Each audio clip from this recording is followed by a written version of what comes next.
Kaching Campaign for Good Governance, a joint initiative of Kaching Foundation and Image TV towards a free and fair election and good governance. Know your candidates. Say no to favoritism.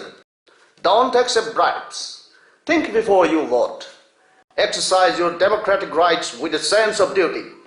Elect a good leader for a good governance. Kaching Campaign for Good Governance. Manga Suba Kaching Municipal Council election Mikhal Lakriba Singani Tarataruki January Tang Taramatri the Banko Plagani. Haiba Mikla Sigamari Lena, Kaching Foundation Amazon Image Divina, Kosanaduna Bantok Java, know your candidate, Haibadi, Adongi, Miriam Singadu, Munna Kamiraga Board Pibu, Haina, Campaign Togi Matanga, Tormamaka Tamjari, Tormaduda, me and David quite couldn't work for the investigator. Kurumzolan and Taram Nokjay. Nasi Kananaba, Signum Building Bill give us a ceremony, Savajam Tondon Debi. Bharatiya Janata Party give me a video one number one. We used to do Lambino Levire, Lapino Levire, Aromaki, Marco, whatever I have to do me at the time. Hanu Maktada, Madam Wiko studio the Taram Nokjay. Madam Mikhalgi Miriam Tenagani and Popira Avani, the Madam Sikanano have a say, me am not the Satapi. I Kaxing Wali, Congo Perin to Guinea, I Imina Dondon Gawi, I BCP Councillor Ama Oina, one number one, some talks are upon I Simbona, Tamban, Adura, Sen number one. I Kaito Silota, I Sanders Oina. I Luisere, Azuga, I was in Mapam, Tawanda, at a private hostan, Ama Amada, at a Dilida, I Mapankayada, Tabaka, House Pilurga, in the Luisere, Mayangi, Sevata. To put living among the top topans, I give with the social work I like I you, but Toron Kayada, Karito Wikibile. I know Sigi Tabasitawanda, Kainoi, I said the ASE. Aranda I walk, Adam Tarami, I watch Sida, Adagi, Away Kalaki, Naharangi, Away Nipi Winnie, President Loina, I Gurami, Matangara. My amateur wearer is also my amateur wearer of Lavaki, like I go with my amateur wearer. I say that I say the paint of a Gidakino, election contest Toraga, and a Pavatava Toning Bagira Kaino. I don't think that we elections Mikalasida Media Point to believe. I see what Sida, a Pajama, I am Sida, I Bazagi Seva Tomjagi, I Hidena Jontolapani, Mayangi, Amor Palaiba, Wasida Layamiba, Ayana Ate, the Salubata, Yam Satina, I Wasiga Kinarambate, Asitagi Ayak, I Isama. Ako nupi singi oiba hari samaj ma sakut pasida nupi gi thawang yam chawi haiba adu na maram oiraga singkat ki haiba gi wakhan lon sida ai BJP gi miri ba mo ina somthok sa pani ai sa kajita ngasai madam haibi gi bada to pale kai ga shang le kai ga khena ba gi ma pandi ki basa asi khudam oina khardang haibi ba ngamra habidi swai de si khena ba sidai si khena ba ina khena ba khadba ubi re hajari ba ubi na mani hajari ba sidai sida Cannabis no credit pan people and people. Why, Nami, Apogi, Nupigi, go Apogi, what's the labor, Nupi, Apogi, always spends in Panga Sumayama, Miauri Haba, or Kenny, Amaga, Adagi, or Apogi, Nupi, window Haidare, Mapuru related about Mayamzina, Kuntopian, but I see the so Mogi walk Mayama, Macampim like Nupi Macaisna, I wonder as a minor, Pesa Pangaba, Portaba, Mayama, I bought see Aina Kagati, I Taugi Hibagi Wakansida, Sabina Mui Matin Pangi, I was I can't live a Wakansida. Have the Pangbayaba, or less better Pangbayaba, Pangdaba, I think Pangdaba sing to jump up big happy walk. Was it Kaxing Town see they star Quaki, Yamsing Nigeragadi, Botsi, type of Padana, my pack period, councillor, my have to be doing a Hijariba. Councillor or Ama Oiba have a station that is Haki Waka taking a table, Mapu, we get to say. Kaxing Town, she gets Mapu, we be doing it. Anna, Ubira Magani, Madame Habi of the Dali, the Kakata, the Gika, my Amatabu, we already had a Habido with Tajare. Aduga, Kaksing hai lamdang dum ka koi ki acho jo sar du ka kaksing ka changam na badi yati thai ma sum pik na ma ka leifam thok ba kaya acho bom pham su ma gi chaw na du ne ba kaya sing du khara khena ma khara ubi ram ni hai jai ba kaksing town ke mai le na masi matang da mot dum phung bi hoi ai kaksing town da se yam chatina khena ba khara di lai kaksing mi sin khale mi yang khala ko ni na ko ado ai na kari umba bo sika ga di mayangi ati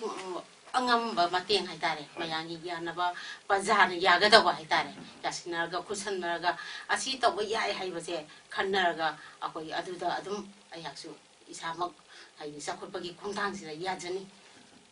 for example particular na kadam kadang hai bi ngam example na particular na kadam sum hoji lai ro ka kin problem khar lai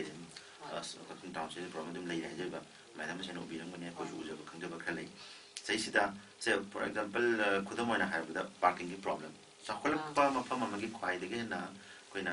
thengri problem se parking ki gari tham problem sin hai jai ba gari tham se koi acho bu gari sing na te acho gari sing ni sai bus ko ga su la ka ni ma pa na ngak tang khang ne do dum chakhi ga ni line ba sai ba ta ade ka acho ba truck or ga mo la dum chakhi ni maru ni problem oi ri se private vehicles have the car gumba maru ni car masum two wheeler ani sin hai jai ba asigi matang stage da madam na koi kaksing town se do ubi sakam khara hai biu adu ga madu kam hai to ga di madu gi khara safa ga ne habo adu gi kana dum ga maram dum da akoi gi provision khara da tham di akoi na kaksing hauji yak jille akoi ure kaksing jida akoi na suki mati gari thaba mi yang kal pai matungi na sin masida aina karim baka ga di mayam ma akoi khanna nai na ga akoi mafam khudong jawa mafam ma semaga parking ji so akoi jo hok pa ya ba mafam na sini hai ba se akoi mayam ma asi de agenda bu khatlaga akoi sina phai hai ba se pajam yang ko sanna akoi adum phana ba sin kan adagi hojik akoi na miyam ga elected members in elected oi khaba sing electoral ga habadi vote thadai ba kambu ga vote ka khra ba kambu se kari huma tam sa yamna lapna ba ayum da di adum inak nang nai min ba dong no di u ba adubo office ta kari dori ye se khang da ba habadi sitting da khanari ba na kari no karam ba mafam da karam ba wakal khanari adigi karam ba development plan lai gani adigi karam ba karak mafam krai da kari to go dori habase koi to kan da khang go dong to ya koi yam sing na ga di to jing khai di khang da ba masi kangen biragadi tawjing eda kangen biragadi akoi su mayama tanara kanda hena pham potu oigin hena khanjai ba masi gi matang da koina akoi gi media na municipal council gi mifam khudi mak namagadi akoi mifam khudi mak hoi media coverage akoi gi video coverage tawjing hena khanjari masi gi matang da khadang hai bi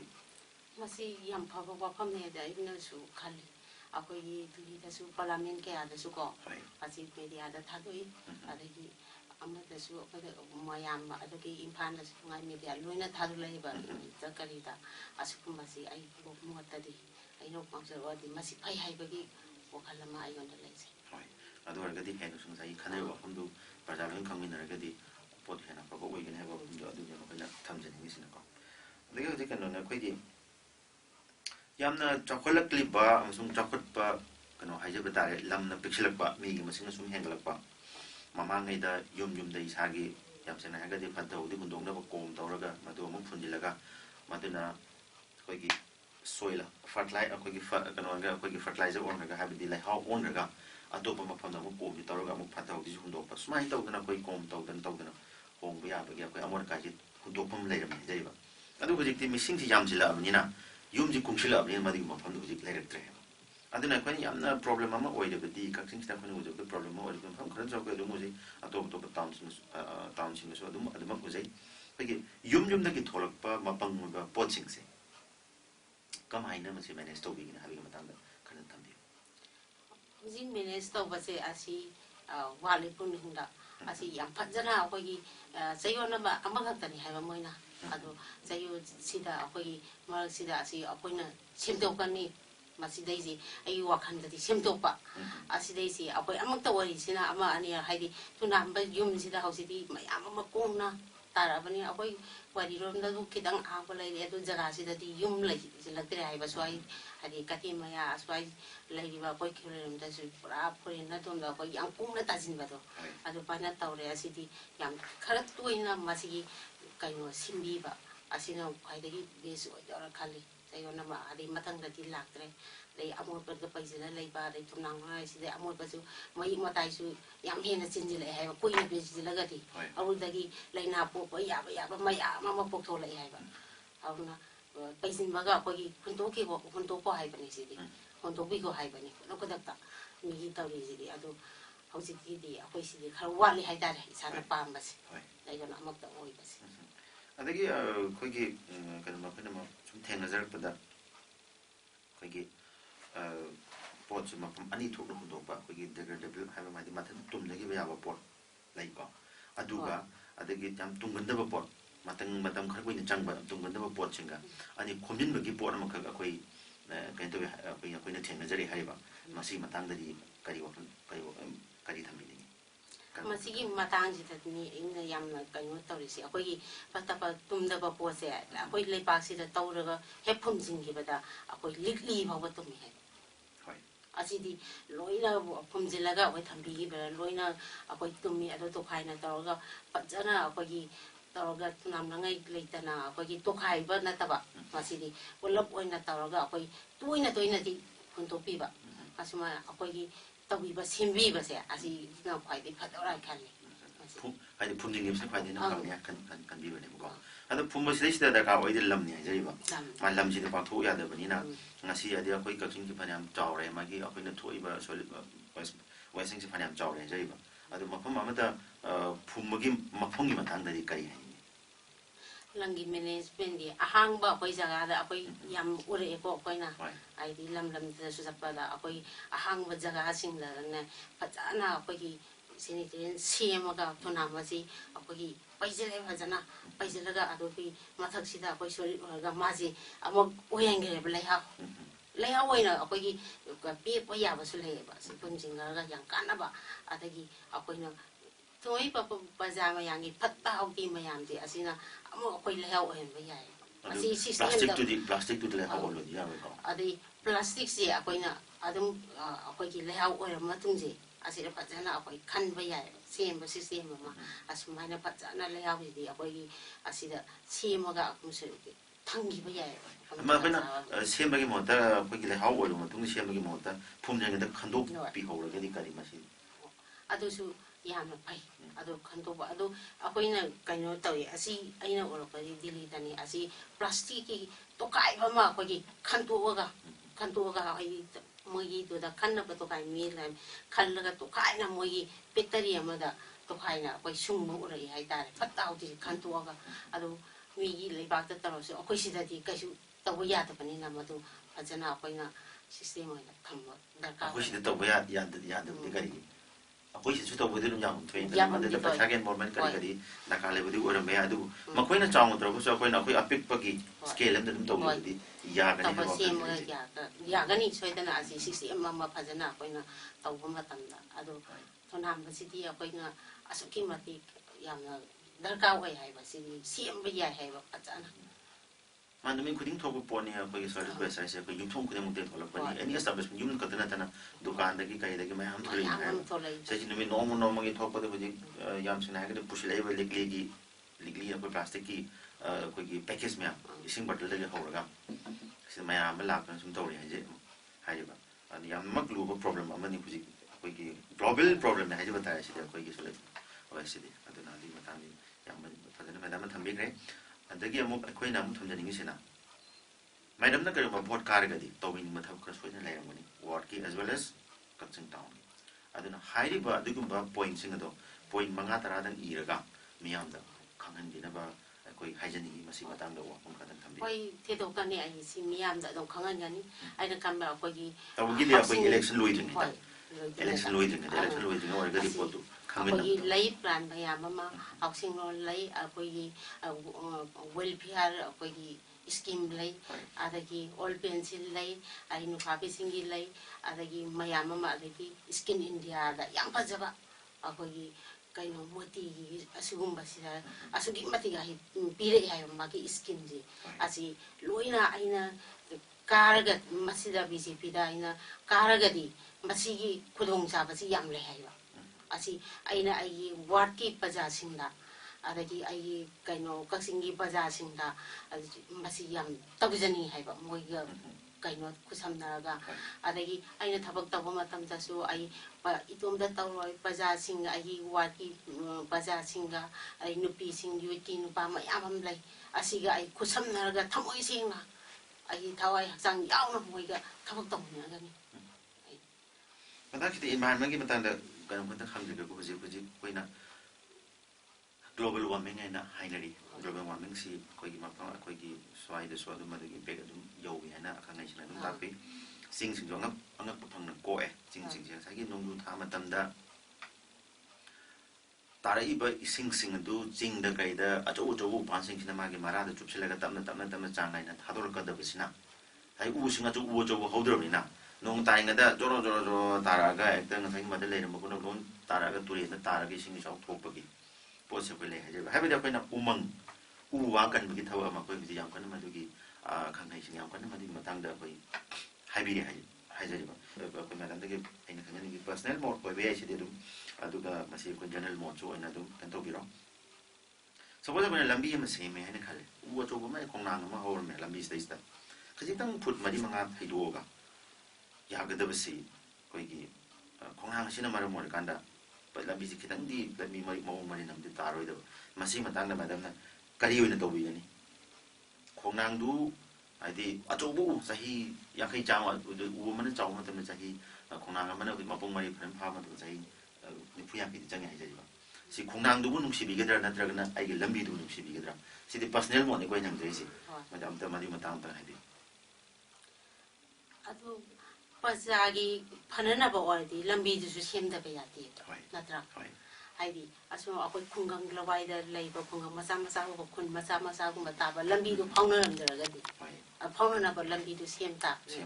콩낭도 얀탈라가 아코이 군 마사 파우나나바 람비엔 잡바 농아이나바 파자나바 박송나바 아도 셈바타바니 아코이나 람비엔지 아쪽이 마틱 파자가 박동나 미기 아사가 셈이지 아시 사관 박 콩탕 아마 보렇게 하야가디 아코이 람비엔지 싸우마 셈바타레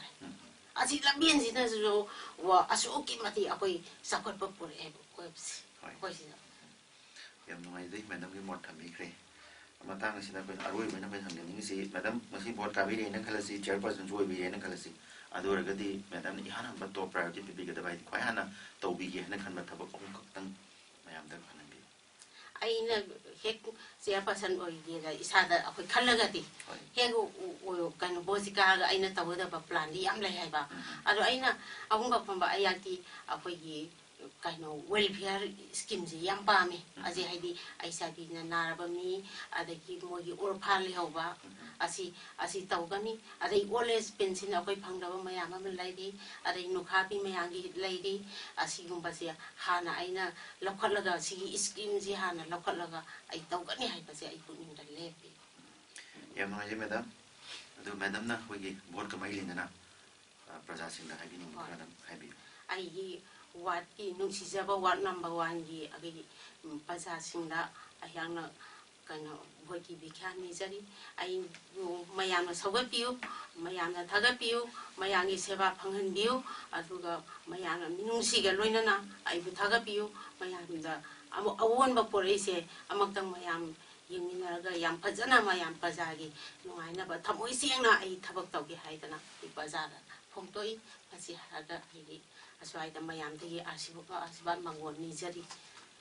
yam ngai je madam na sa gi board ki am chile ba matam ka to bi na ko studio de ning director na mene panga tara dang madam wari sa ba pangan bi yam ngai je madam bom ko na thagan jari